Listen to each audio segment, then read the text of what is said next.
Company को payroll management जो payroll management is part of तुम्हारी कंपनी की जो पॉलिसी है। कैलकुलेशन ऑफ सैलरी तो पेरोल में होती है, तो ऑब्वियसली उस कंपनी में क्या क्या दिया जा रहा है उसका इंफॉर्मेशन तो प्रायर पेरोल के पास है ही, राइट? तभी तो वो प्रोवाइड करती है। मान लो कि किसी को कॉम्पेंसेशन दिया जा रहा है, कॉम्पेंसेशन में वर्कमैन कॉम्पेंसेशन पढ़े हो ना तुम लोग, वर्कमैन कॉम्पेंसेशन दिया जा रहा है।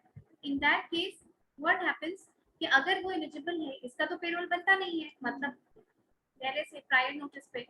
सो इन एनी केस अगर कॉम्पेंसेशन दिया जाता है तो वो फिर उसका रिकॉर्ड दिया जाता है, जो प्री पेरोल प्रोसेस बताए थे। उस प्री पेरोल में डेटा कलेक्शन होता है और डेटा कलेक्शन होकर के फिर फीड किया जाता है कि इस एम्प्लॉय का इस मंथ का इतना कॉम्पेंसेशन बना है। ठीक है, तो ऑब्वियसली सारा डेटा कलेक्ट कर ही लिया जाता है प्री पेरोल में, तब उसको पेरोल में फीड किया जाता है। और एम्प्लॉयज को सोशल सिक्योरिटी देना ऑब्लिगेशन है। This is social security liability या ऑब्लिगेशंस ऑन एम्प्लॉयर्स कि उनको देना ही देना है। मैटरनिटी देना ही है, जो हम पढ़ाए थे एक्ट में, तो सेंट्रल गवर्नमेंट का है, तो देना है उनको।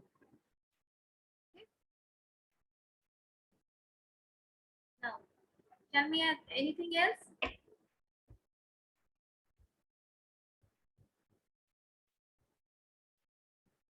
Piyush,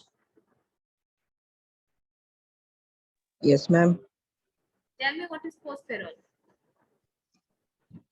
Ma'am, And switch post on payroll, camera. ma'am, post payroll is the third and final stage of payroll process. Okay. आगे बोलिए। Ma'am, बस इतना ही पता है।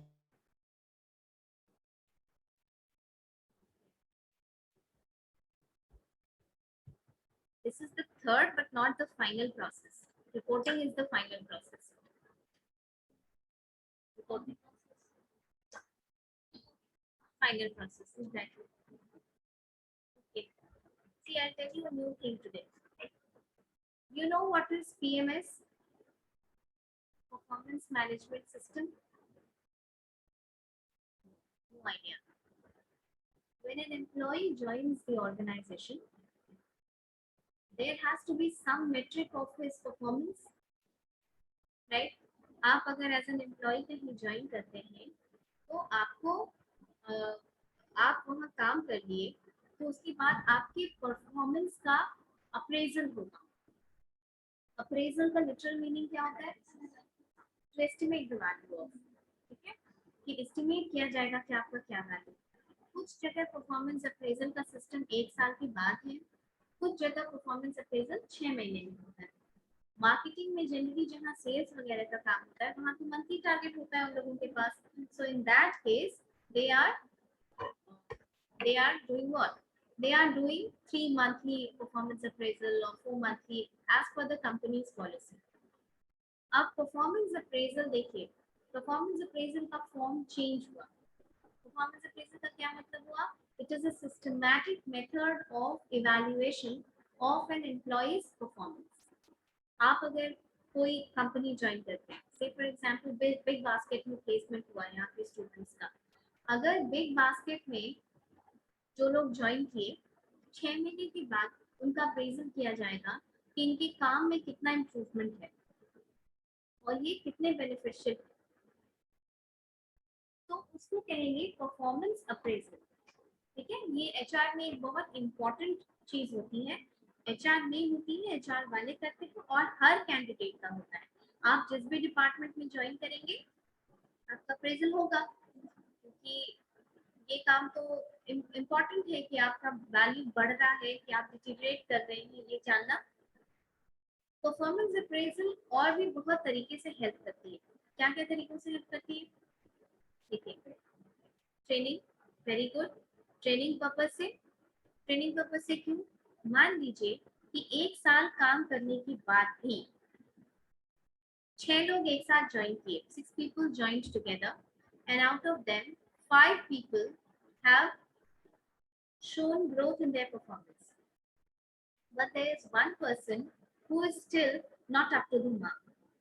उस केस में परफॉर्मेंस अप्रेजल से ये पता चलता है कि इस फलाने बंदे को ट्रेनिंग की जरूरत है, राइट, ट्रेनिंग की जरूरत है। नॉट ओनली दिस, और क्या, वेरी गुड, और रिवॉर्ड एंड इंसेंटिव्स।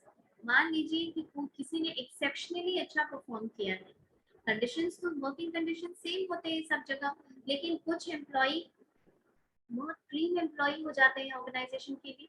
क्यों? क्योंकि उनके काम की वजह से, उनके स्किल्स की वजह से। इन that case what happens that उनको रिवॉर्ड करने के लिए या उनको एक्स्ट्रा इंसेंटिव देने के लिए it becomes important, performance appraisal is important। और वेरी गुड, प्रमोशन, कि किसी को प्रमोट करना है या अभी उसको और रिटेन करके रखना है, वो प्रमोशन के लायक है, या फिर अभी उसको थोड़े दिन और उसी पोस्ट पे काम किए करने देना चाहिए। Next, probation, to decide probation period. आप लोग अगर कहीं नौकरी ज्वाइन करते हैं तो आपको प्रोबेशन पीरियड पे रखा जाता है। Probation period is often known as the learning period, ठीक है।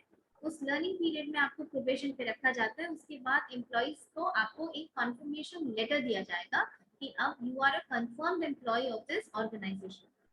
कभी कभी उसी तरह से ट्रेनिंग की तरीके से क्या होता है कि ये डिसाइड किया जाता है परफॉर्मेंस अप्रेजल में कि this employee should be left at the probation period for certain long time, some more time, right, या फिर किसी का प्रोबेशन कंफर्म कर दिया जाता है, ठीक है।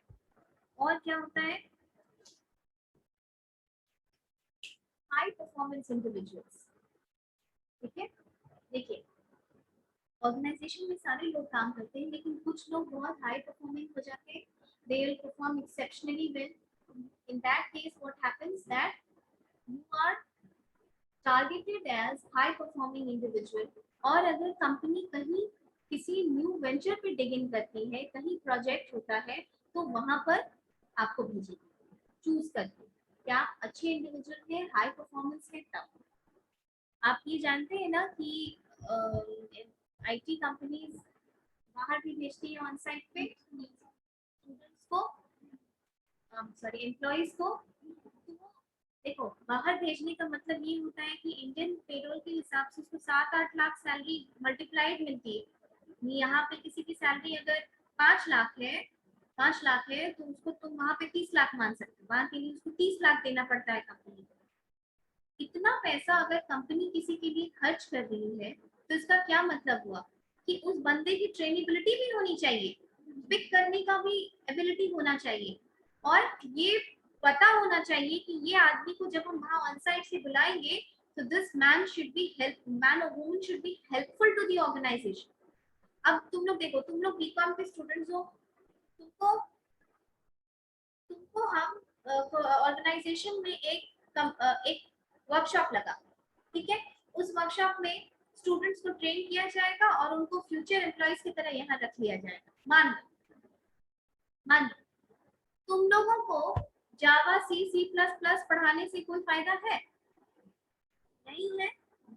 तुम लोग भी यहाँ बीकॉम कर रहे हो और बीसीए वाला भी यहाँ ग्रेजुएशन कर रहा है, तुम लोगों को जावा, सी, सी प्लस प्लस पढ़ाने से कोई फायदा नहीं, क्योंकि तुम्हारा बैकग्राउंड नहीं है, तुम डिलीवर नहीं कर पाओगे। सिमिलरली उनको अकाउंट्स का ज्यादा डिटेल्स देने से क्या फायदा, उनका बेस नहीं है अकाउंट्स का, उनको समझ ही नहीं आएगा बैलेंस शीट क्या होती है, उनको पता ही नहीं कैश फ्लो क्या है, फंड फ्लो क्या है, फाइनेंशियल स्टेटमेंट क्या है, उनको मतलब नहीं है उससे। तो कंपनी ट्रेनेबिलिटी भी ढूंढती है ऐसे कि किस बंदे, किसी के training is a cost borne by the organisation, तो किसी को भी ट्रेन नहीं कर दिया जाता है। The company will always find advantage in training certain people, तभी ट्रेनिंग प्रोवाइड की जाती है, क्योंकि ट्रेनिंग में काफी कॉस्ट होता है। ट्रेनिंग एंड डेवलपमेंट अगर पढ़ाएंगे तो तुमको बताएंगे कि ट्रेनिंग में एक तो पहले ये डिसाइड होता है कि आप ऑर्गेनाइजेशन के अंदर ट्रेनिंग दे रहे हैं या कहीं ट्रेनिंग सेंटर, जानती हो ना कि कई जगह पे ट्रेनिंग सेंटर होता है, आप अगर वहाँ ट्रेनिंग दे रहे हैं तो वहाँ का कॉस्ट बेयर कर रहे हैं 1 महीने का, अगर जितने भी समय का 15 दिन की ट्रेनिंग है या एक महीने की ट्रेनिंग है, आप उसका कॉस्ट बेयर कर रहे हैं। अगर ऑर्गेनाइजेशन का कोई आदमी ट्रेनिंग ले रहा है फिर तो ठीक है, लेकिन जरूरी नहीं है कि वो स्किल्स ऑर्गेनाइजेशन में प्रेजेंट हो। You will call trainer from outside, You will have to pay heavily to that trainer, right?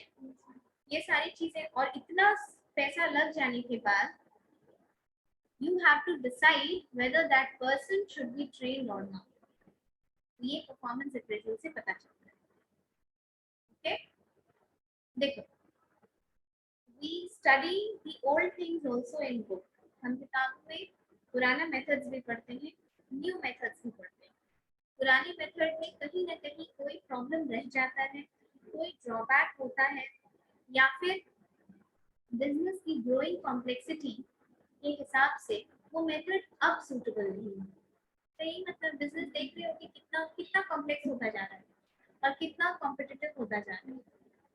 Imagine you buy a dress at Reliance store and they will keep stocking you, keep sending you the offers. आपका birthday wish करेंगे, आपका anniversary wish करेंगे, आपके anniversary पे special gifts देंगे, special discount है. अब ये चीज हर जगह होती जा रही है. आप घड़ी खरीद लिया, आप कपड़ा खरीद लिया, आप जूता खरीदिए, आप मिंत्रा पे कुछ खरीद के हट जाइए, उसके बाद देखिए मिंत्रा कैसे आपको स्टॉक करने लगता है ना. ये क्या है, ये बहुत पर्सनलाइज तरीके से कि इंडिविजुअल को, लोगों को बहुत ऐसा फील हो कि वो स्पेशल है हमारे लिए, कंपनी के. उसके लिए कंपनी तो बहुत मेहनत कर रही है, एम्प्लॉयज बहुत मेहनत कर रहे हैं, राइट. तो बिजनेस की कॉम्प्लेक्सिटी बढ़ गई. Maybe the old methods are not suitable now. जैसे कि परफॉर्मेंस अप्रेजल के कुछ पुराने मेथड्स हुआ करते थे, लाइक पोस्ट कंपैरिजन मेथड, ठीक है, and there were essay method. Essay method में क्या होता था कि जो परफॉर्मेंस अप्रेजल लिखता था वो जाता था वर्क प्लेस पे, जैसे इंडस्ट्री वगैरह में ये ज्यादा होता था. तुम काम कर रही हो, हम अपनी डायरी में तुम्हारे बारे में लिखेंगे कि प्रिया एम्प्लॉय नंबर दिस, और उसको बहुत लंबे समय तक वो फॉलो करते रहे. एक दिन में तुम किसी का परफॉर्मेंस कैसे लिख दोगे, नहीं ना. फिर बैठे रहो तुम फील्ड पे. फील्ड रिव्यू मेथड भी होता था, जहाँ पर की परफॉर्मेंस अप्रेजल देने के लिए जो ट्रेनर होता था, जो अप्रेज करता था, अप्रेजल होता था, वो जाता था और जो उन लोगों का ऑफिस का सुपरवाइजर था उससे पूछता था कि फलाना आदमी कैसे काम कर रहा है. तो इसमें क्या होता था, बहुत ज्यादा बायस्ड होने का चांसेस होता है, और आपका पर्सनल फेवरेट भी होने का होता है चांसेस. आप ऐसे ह्यूमन सोच सकते हैं.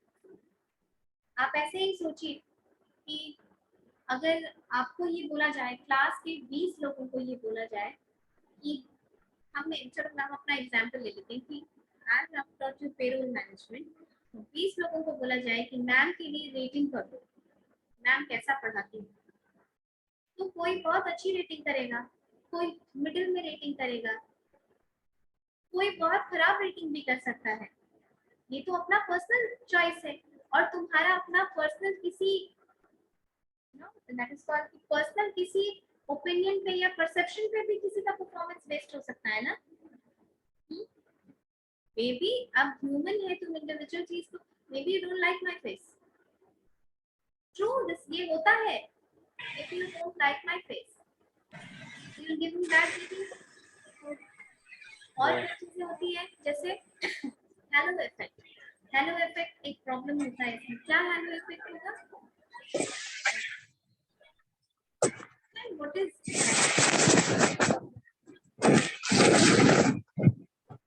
हेलो का मतलब समझते हैं.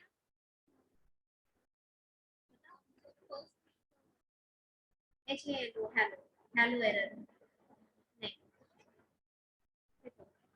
हेलो एरर में क्या होता है, भगवान का कभी कभी देखा है कि टीवी में जिस तरीके से चित्रांकन करते हैं, टीवी में पीछे से एक लाइट आती रहती है. कोई भगवान का फोटो दिखाएगा तो पीछे से एक बहुत तेज लाइट आएगी जो बाकी हर चीज को धुंधला कर देगी उसके आसपास.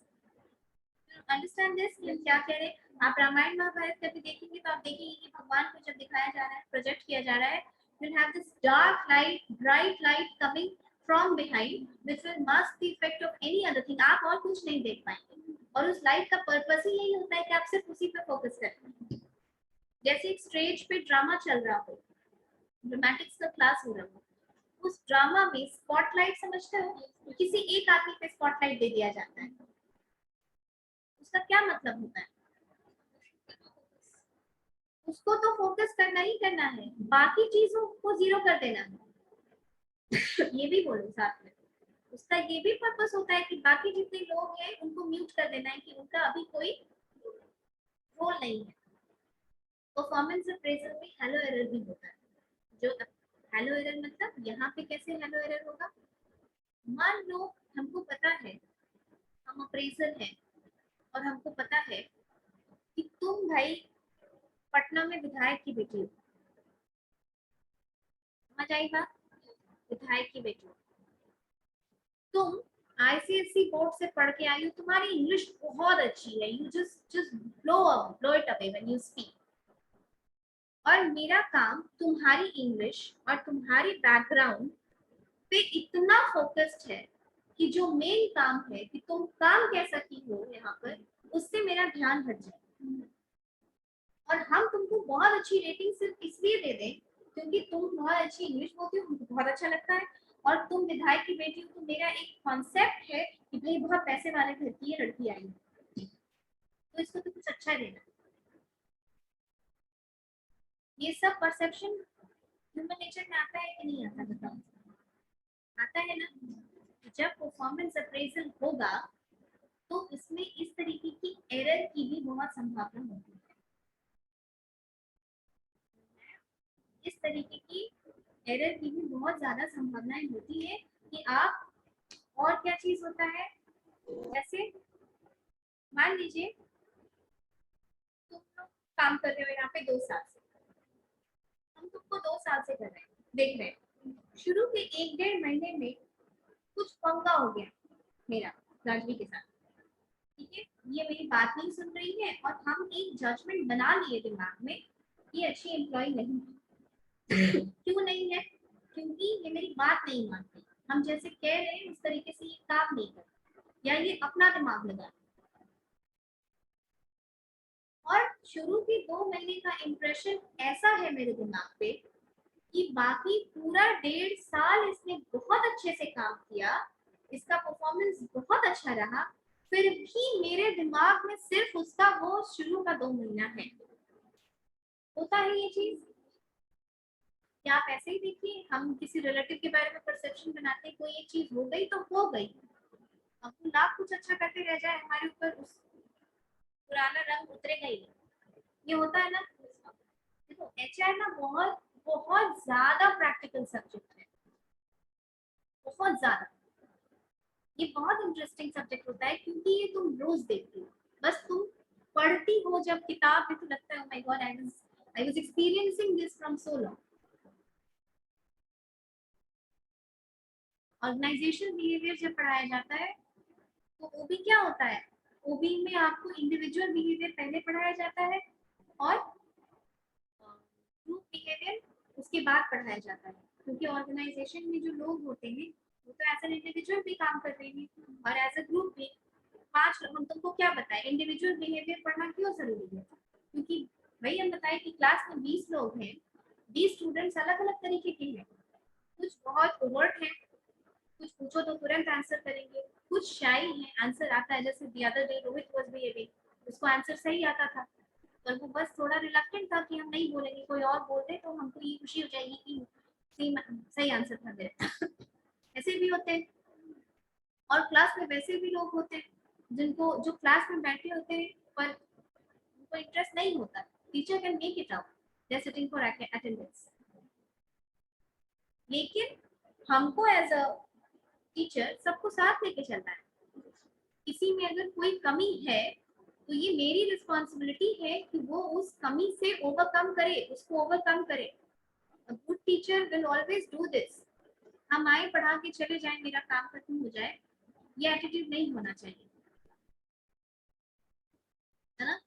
उसी तरीके से एक मैनेजर भी उतने लोगों को मैनेज करता है, तो उसमें से कुछ लोग होते हैं उस तरीके के, कुछ कामचोर होते हैं, कुछ बहुत आगे आगे होते हैं, कुछ में लीडरशिप क्वालिटी इनहेरेंट होती है कि कोई काम देंगे तो वो खुद रिस्पॉन्सिबिलिटी ले लेंगे कि मैं ये काम करूंगा, और कुछ लोग होते हैं जो बचते रहेंगे कि बस मैनेजर हमको ना देख ले, हमको कोई काम ना दे, हम आए अपना काम करिए 8 घंटे और चले जाए, हमको सैलरी मिलती है।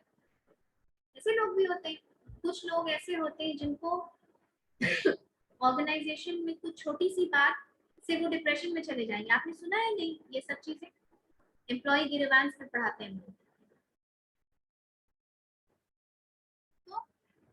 तो मैनेजर को ये पता होना ऑर्गेनाइजेशन बिहेवियर में इंडिविजुअल बिहेवियर बहुत इंपॉर्टेंट है।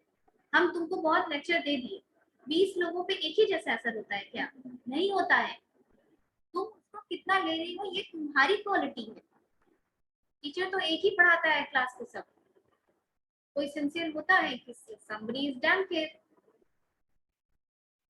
हम अभी बोल रहे हैं तुम लोग को मैथ्स इंग्लिश प्रैक्टिस करो, किसी को अच्छा लग रहा होगा कि हाँ ठीक है मैम बोल रही, किसी को लग रहा होगा अरे छोड़ो ना क्लास।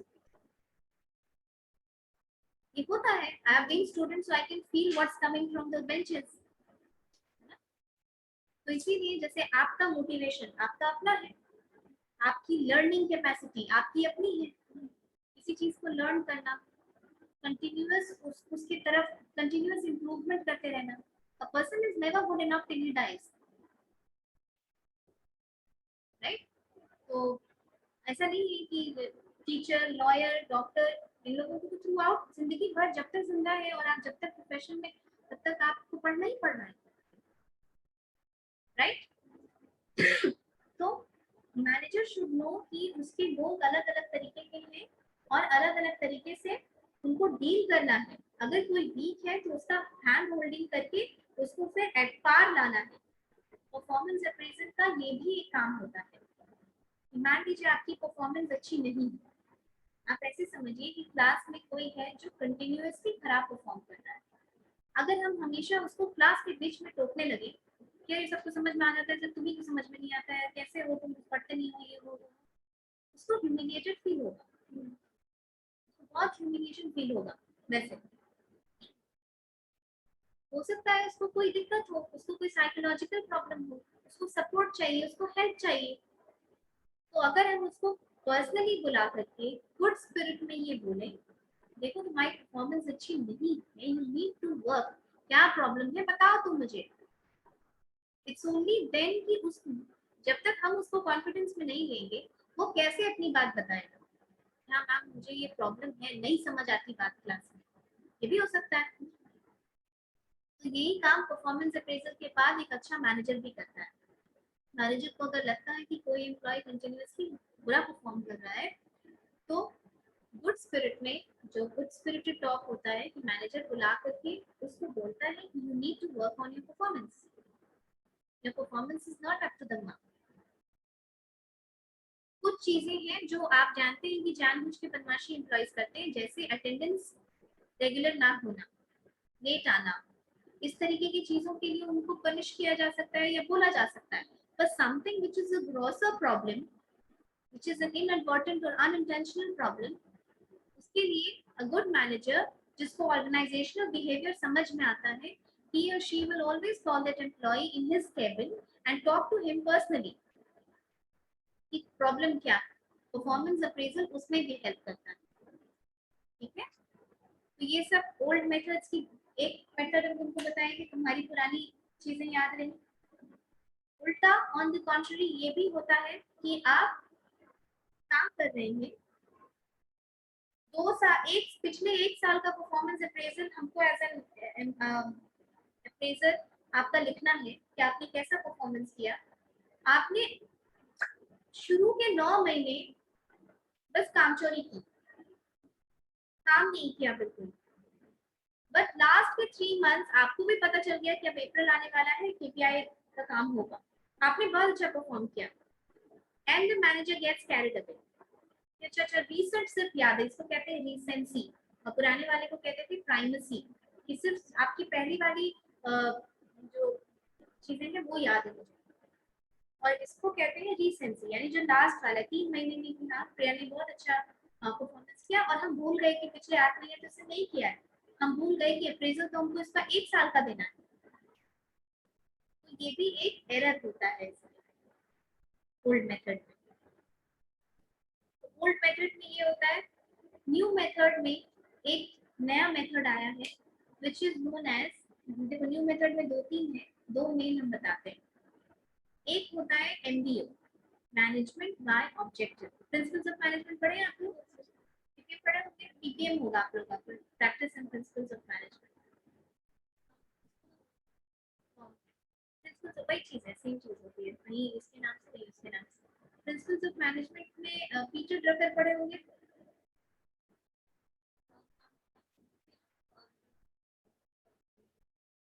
फ्रेडरिक टेलर की थ्योरी साइंटिफिक मैनेजमेंट पढ़े होंगे। हेनरी फ्योल की एडमिनिस्ट्रेटिव थ्योरी पढ़े होंगे। ब्यूरोक्रेसी थ्योरी पढ़े होंगे मैक्स वेबर की। Is it not in syllabus और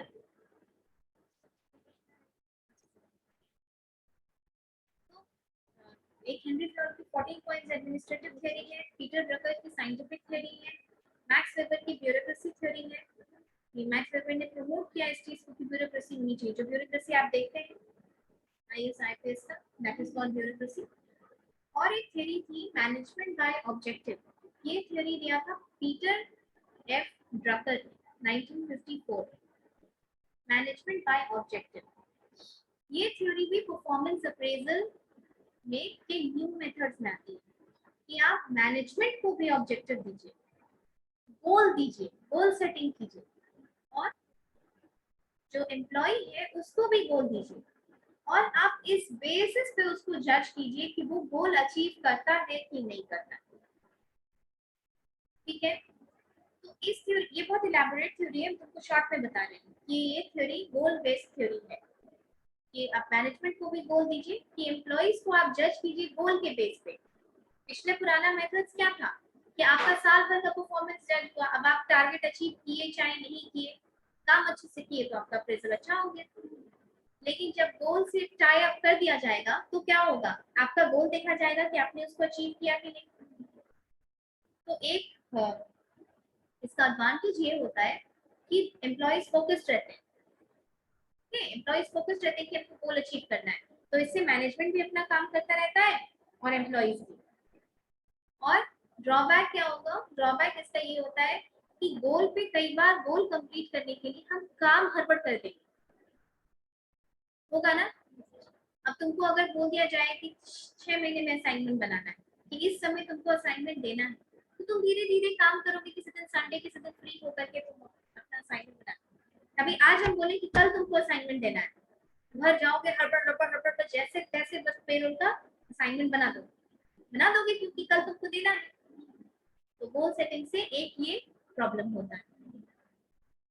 जो मोस्ट इंटरेस्टिंग अभी जो चल रहा है, जो बहुत सारी कंपनीज जैसे एल&टी, विप्रो, ये अडॉप्ट करती हैं परफॉर्मेंस अप्रेजल का मेथड, उसको हम कहते हैं 360 डिग्री मेथड। ठीक है, 360 डिग्री मेथड। 360 डिग्री क्या होता है, कितना होता है, तो full circle. 360 degree is a full circle. तो इससे ऐसे ही याद रखना कि एम्प्लॉय जो होता है उसका all round appraisal, all round appraisal में कौन कौन आएगा। मान लो कि भाई तुमको पता है कि तुम्हारा बॉस तुम्हारा अप्रेजल करने वाला है, तो तुम उसके साथ तो बहुत अच्छे हो, उसको तो बहुत फ्लैटरिंग करते हो, उसका काम खत्म करके देते हो, साथ में जिसके बैठते हो उसको तुम अब्यूज करते हो। ठीक है, साथ में तुम जिसके बैठते हो उसको अब्यूज करते हो, तुम्हारा टीम में बनता नहीं है। तुम्हारे लिए सिर्फ फोकस क्या है कि हम कैसे अपने बॉस को खुश रखें कि वो मेरा अप्रेजल अच्छा से करता है। ये हो सकता है, या तुम अपने से नीचे वाले को, जो तुम्हारा तुम्हारा सबऑर्डिनेट है, उसके साथ तुम बदतमीजी से पेश आते हो, रुआब से पेश आते हो, अरे तुमको कुछ आता नहीं है, ये just fresh joining, do what I say, you don't know, do do how I say, जैसे कह रहे वैसे काम करो। उसको ह्यूमिलिएट करना, अपना काम उसके ऊपर डाल देना, उससे करवा के तुम फिर बॉस को दिखा रहे, ये सब होता है। या फिर तुम्हारा जो क्लाइंट है, जैसे ये लोग ज्वाइन किया विप्रो में, जो ज्वाइन करेंगे इन लोगों को एक क्लाइंट दिया जाएगा, मान लो क्रेडिट कार्ड का कंपनी कोई इसका क्लाइंट होगा जिसके लिए ये लोग काम करेंगे। तो तुमको लग रहा है कि हम तो मैनेजर को बोलेंगे, क्लाइंट को थोड़ा 19-20 भी हो गया तो कोई फर्क नहीं पड़ता है। 360 degree method has made sure that it gets rid of all these problems. इसमें आपका अप्रेजल आपका बॉस भी करेगा, आपके साथ वाले भी करेंगे, पीयर्स, आप रिव्यू देंगे, आपका सबऑर्डिनेट भी देगा और आपका क्लाइंट भी देगा। 360 तब पता चलेगा कि तुम्हारा एक्चुअल अप्रेजल क्या है। अच्छा तुम सोच करके देखो कि इसमें जब 360 डिग्री की बात हम कहते हैं, इसमें किस बात पे ज्यादा फोकस दिया जा रहा है? गोल सेटिंग तो नहीं करता है? हाँ, वेरी गुड, बिहेवियर। तो तुम सोच लो कि एचआर कितना इंपॉर्टेंट हो गया है कि वो ऐसी चीजें ला रहा है ऑर्गेनाइजेशन में ताकि लोग और रिफाइंड होते जाएं। तो बोले ना कि कंपनी में एचआर का बहुत बड़ा रोल है, खासकर बड़ी कंपनीज में। बड़ी कंपनीज अपने ह्यूमन को एसेट की तरह ट्रीट करती है। बेनिफिट्स बढ़ाए थे ना, इसीलिए इसमें तो कोई गोल सेटिंग नहीं है। तो फिर साथ वाले से लेने का क्या मतलब है? यही मतलब है कि आप बिहेवियर ठीक कीजिए उसके साथ, आप सबऑर्डिनेट को अच्छे से ट्रीट कीजिए, वरना वो आपका खराब रेटिंग कर देगा। आप क्लाइंट के साथ हमेशा वेल बिहेव रहिए, आप डिसिप्लिन रहिए, आप पोलाइट रहिए, ठीक है। अब बताओ कि इसका कोई डिसएडवांटेज भी समझ में आता है? क्या हो सकता है? एकदम जनरल बात है ये, एकदम जनरल बात, सोच के देखो। ऑब्जेक्टिव नहीं है, एक पॉइंट। दूसरा कोई गोल से, वही ऑब्जेक्टिव नहीं हुआ, गोल सेट नहीं। बोलो अभिजीत। Yes ma'am. इसका क्या डिसएडवांटेज सोच सकते हो? तुम लोग स्टूडेंट की तरह सोचो ना, don't think like an employee, एकदम प्रैक्टिकल बात सोचो।